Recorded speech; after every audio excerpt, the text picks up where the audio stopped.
بسم اللہ الرحمن الرحیم۔ السلام علیکم۔ کہتے ہیں کسی زمانے میں ایک رئیس کی بیٹی نہایت ہی خوبصورت تھی۔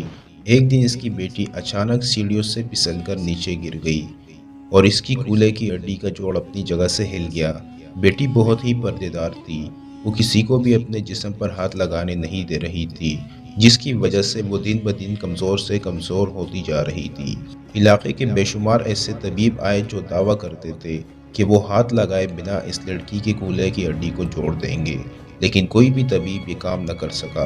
باپ کا دل بیٹی کو دیکھ کر بہت پریشان تھا، کیونکہ بیٹی اپنی جسم پر کسی کو ہاتھ لگانے نہیں دے رہی تھی، جس کی وجہ سے وہ درد کے مارے کوہرا رہی تھی۔ علاقے سے باہر کے طبیبوں کو بلا لیا گیا، لیکن بے سود۔ پھر اچانک کسی بندے نے کہا کہ اس علاقے سے باہر دوسرے شہر میں ایک طبیب موجود ہے جو کولے کی ہڈی کا علاج کر سکتا ہے۔ باپ نے فوراً اس طبیب کے پاس جانے کا بندوبست کیا اور رات کو اس طبیب کے پاس پہنچ گیا۔ باپ نے اپنی بیٹی کی تمام حالت اس حکیم کو بتا دی۔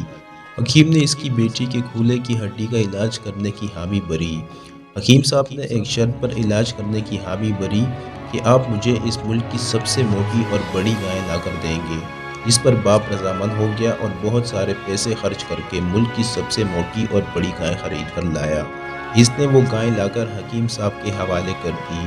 حکیم صاحب نے کہا آپ 2 دن بعد اسی ٹائم اپنی بیٹی کو لے کر میرے گھر آ جائیں۔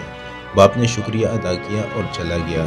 دوستو، اس حکیم نے اپنے شاگردوں سے اس گائے کو اندر لے جانے کا کہا اور ساتھ میں یہ بھی کہا کہ اس سے 2 دن تک گھاس کا ایک بھی تنکا اور پانی کا ایک بھی قطرہ نہ دیا جائے۔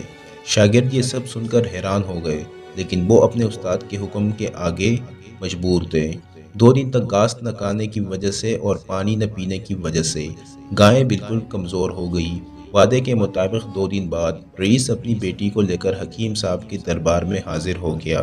حکیم صاحب نے حکم دیا کہ بیٹی کو اٹھاؤ اور گائے کی پیٹھ پر بٹھا دو اور اس کے پاؤں کے نیچے سے آپس میں رسی سے باندھ دو۔ اور حکیم صاحب نے حکم دیا کہ اب گائے کو گھاس کھلانا اور پانی پلانا شروع کر دو۔ گائے 2 دن کی بھوکی پیاسی ہونے کی وجہ سے تیزی سے گھاس کھاتی اور ساتھ پانی پیتی، جس کی وجہ سے گائے کا پیٹ پھولنا شروع ہو گیا۔ حکیم صاحب نے گائے کے پانی میں تھوڑا سا نمک بھی ڈال دیا، جس کے پینے کی وجہ سے گائے کو اور پیاس محسوس ہوئی اور اس نے اور زیادہ پانی پینا شروع کر دیا۔ گائے کا پیٹ پھولنے کی وجہ سے لڑکی کی ٹانگوں پر زور پڑ رہا تھا۔ پھر اچانک ایک زوردار آواز آئی اور لڑکی کی کولے کی ہڈی جڑ گئی اور درد کے مارے لڑکی بے ہوش ہو گئی۔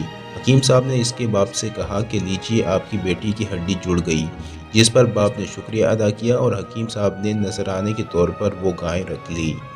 دوستو، یہ حکیم صاحب اور کوئی نہیں بلکہ ابو علی سینا تھے۔ یہ شخص ازبکستان کے شہر بخارا میں پیدا ہوا۔ آپ کا اصل نام حسین تھا، لیکن آپ کو مشرق اور مغرب میں طب کا باپ مانا جاتا ہے۔ اپنے فلسفہ و فلکیات کی تعلیم عبداللہ نادلی سے حاصل کی اور ساتھ ساتھ طب کی تعلیم بھی حاصل کرتے رہے۔ پرانے زمانے میں جب جنگ ہوتی تھی تو ایک بادشاہ دوسرے بادشاہ پر حملہ کرتا تھا تو اس سے جو مال برآمد ہوتا تھا وہ اس کو ساتھ لے کر چلا جاتا تھا۔ جو بادشاہ آتا تھا اس کی ہر چیز پر جیتنے والا بادشاہ قبضہ کر لیتا تھا اور کتب خانے پر بھی قبضہ کر لیتا۔ اس کتب خانے سے برآمد ہونے والی کتابوں کو بہترین سرمایہ سمجھا جاتا تھا اور اس کو ساتھ لے کر چلے جاتے تھے۔ اس دور میں سب سے بڑا کتب خانہ بخارا کے سلطان کے پاس موجود تھا۔ جوانی کے دور میں جب ابو علی سینا کو پتہ چلا کہ وہ کتب خانہ بخارا کے سلطان کے پاس موجود ہے تو وہ کتب خانے میں جانے کے لیے طریقے تلاش کرنے لگا۔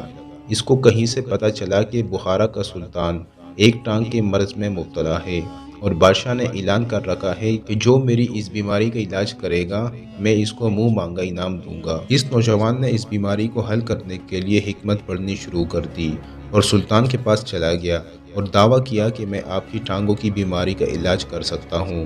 سب طبیب جو ادھر موجود تھے انہوں نے اس کا مذاق اڑایا اور کہا کہ ہم اتنے قابل ہو کر یہ ٹھیک نہیں کر سکے تو تم کیسے کر لو گے؟ جس پر اس نوجوان نے پھر اپنا دعویٰ کیا کہ میں اس بیماری کا علاج کر سکتا ہوں، جس پر بادشاہ نے حامی بھر لی اور اس لڑکے نے کچھ ہی دنوں میں بادشاہ کی بیماری کا علاج کر دیا۔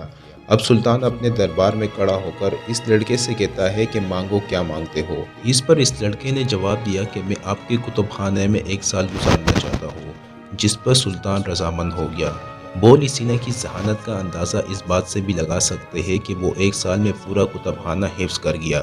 وہ سلطان بھی یہ دیکھ کر حیران ہو گیا کہ اس نے تو پورا کتب خانہ ہی حفظ کر لیا ہے۔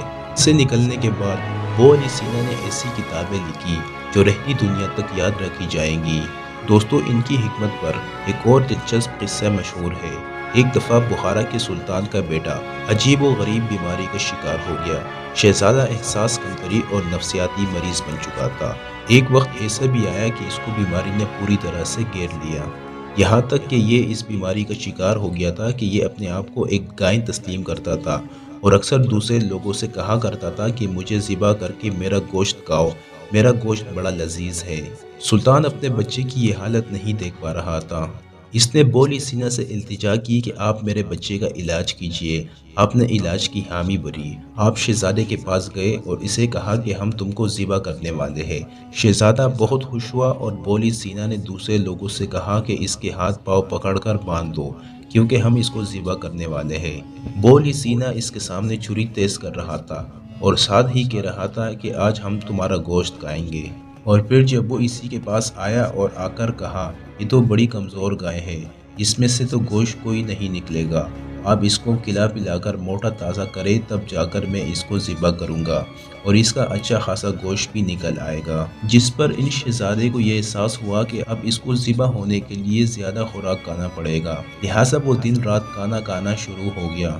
آپ نے کھانے کے اندر دوا دینا شروع کر دی اور 1 ماہ کے اندر اندر وہ شہزادہ بالکل صحت یاب ہو گیا۔ بس اس سے ثابت ہوتا ہے کہ کیسے اپنے ذہن کے مطابق اور حکمت کے ذریعے اپنے ایک شہزادے کو ٹھیک کر دیا۔ آخر میں بو علی سینا کی اس خوبصورت بات سے اجازت چاہوں گا۔ کسی نے بو علی سینا سے پوچھا کہ سنائیں کیسی گزر رہی ہے؟ اس پر آپ رو پڑے اور کہا کہ گنہگار ہوتے ہوئے بھی اللہ تعالیٰ کی رحمت برس رہی ہے، سمجھ نہیں آتی کہ کس کا شکریہ ادا کروں، اس کی رحمت کا یا پھر اپنے غیبوں کی پردہ پوشی کا۔ تو اس کے ساتھ ہی آج کی اس ویڈیو کا اختتام ہوتا ہے۔ مزید اس طرح کی ویڈیو کے لیے ہمارا چینل سبسکرائب کریں۔